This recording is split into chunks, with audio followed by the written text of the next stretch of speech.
Welcome back to another hotel review. I'm your hotel critic, Caleb Kent, vlogger, actor, content creator, host of the Caleb Kent podcast, and travel enthusiast. And in today's video, I will be reviewing Disney's Grand Floridian Resort and Spa. I got to stay at this property the second half of January, and here are my thoughts. Before we get started, here are some fun facts about the property. It has 867 rooms, the property is 40 acres in size, and it's the only Disney World resort property with a 5-star rating. The theme of the property is influenced by turn-of-the-century Victorian architecture. It was inspired by a few different resort properties at the time it was under development, and those properties include the Grand Hotel, Mount Washington Resort, Bellevue Biltmore, and Hotel de Coronado. And before I start yapping, I want to point out that there is a whole separate building dedicated to the villas, as that is in of itself its own hotel, even though it's a part of this resort. So just like Bruno, I won't be talking about it as I did not experience that part. But I do in fact plan to stay there and review it one day, hopefully. But let's get on with all that critic yapping. I'm going to be completely honest here. Prior to staying here, I wasn't all that excited to stay here. Hey, okay. Hear me out. I've been a huge Disney Parks fan all throughout my life as a kid, and I've come to learn most of the properties here at Disney World ever since my first visit at 10 years old. And while I was somewhat interested in this property, the images of the room were really what disinterested me as a kid, as I thought they were a bit bland for a Disney World property this nice and this expensive. So now that I'm 20 going into this, I thought I would appreciate the property for what it is and look forward to the other resorts after this stay. But I am very happy to report that I thought wrong. All around, you get a very classical yet Floridian feel with this property, and the music around the resort adds to it. It all feels very reminiscent of Main Street at Magic Kingdom due to its sheer elegance and fine architecture. The entire vibe of the place is very relaxing, and I didn't feel an ounce of stress in my body while present. Upon arriving at the resort, I was instantly starting to rethink my initial thoughts about the place. But that could not be even more true when I stepped foot into the lobby. The lobby is just so, well, grand. I mean, it's in the name. But still, it is just all around grand. The chandeliers, the wall designs, and the furniture fit so perfectly well with the classic attributes. It really felt like what the Hollywood Tower Hotel would be if it were a real hotel and was not haunted. And I just want to give a quick shout out to the cast member who checked me in that day. His name was Alex, and he was just outright friendly and made sure that I felt welcome here for my stay. There are a few stores you can go into, all on different levels by the way, and you can get some amazing views of the lobby if you get to the 5th floor. This place just has an aesthetic that you really can't help but admire, even if you aren't from the time era in which it's inspired from. And you really see that if you stay in the buildings that aren't a part of the main lobby building, as they all have their own little atriums, and the elevators have a mini chandelier light design, and I find that so cool. It's really the little details in this place that add to the experience. Even though I thought the rooms were bland for this property growing up, I always thought that the exterior looked impressive. And it does. The Victorian design of the railings, windows, and roofs are all done very professionally. Walking around the property, you will notice you are right by the Seven Seas Lagoon, have viewpoints of the Magic Kingdom Park at certain spots, and there is also a marina at the northern side of the property where you can take boat tours around the Seven Seas Lagoon. They are very pricey though, so we didn't book any tours. There are 2 pools as well as a water play area. The one with the rockwork and waterfalls is geared for kids, while the courtyard one is geared for adults wanting to relax. I didn't go in, but I could feel the calming vibes of that pool area just filming it.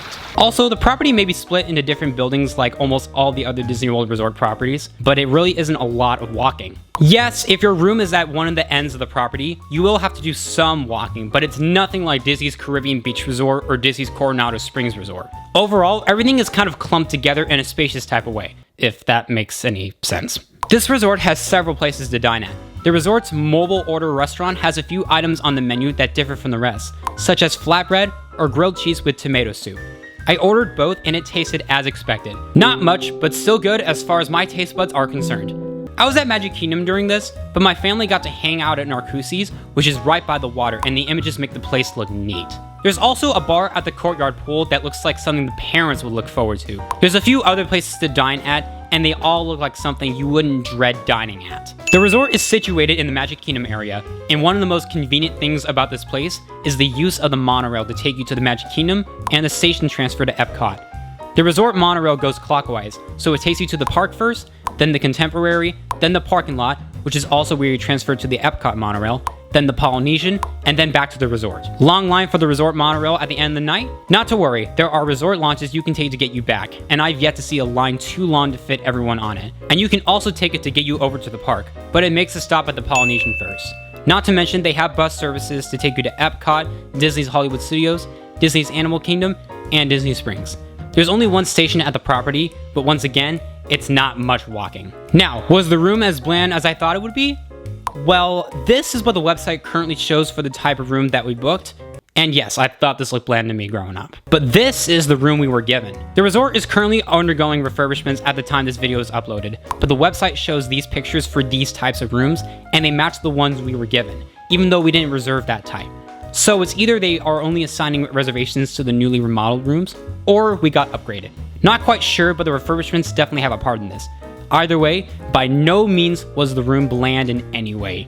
The chandelier light, the gold, blue, and white color scheme, the headboard design, attributes and nods to Mary Poppins, the gold in the bathroom, the amount of power outlets and USB ports, the mini nightstands at the far sides of each bed, the closet for items such as a mini safe and bathrobes, the fact that the sofa in the room converts into a twin bed, and just the overall visual beauty of the room. Not to mention the balcony. I got a partial view of the marina, but a direct view of the monorail, and I could also see a bit of the light show at nighttime.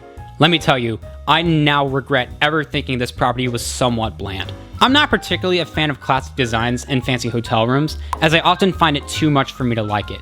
But Disney being Disney, they executed the classic elegance design perfectly. And it's also quite spacious, so you don't feel so compressed inside, and there's space underneath the beds to store your luggage. So, the only con about my experience was that the shower diverter valve did not clog up all the way.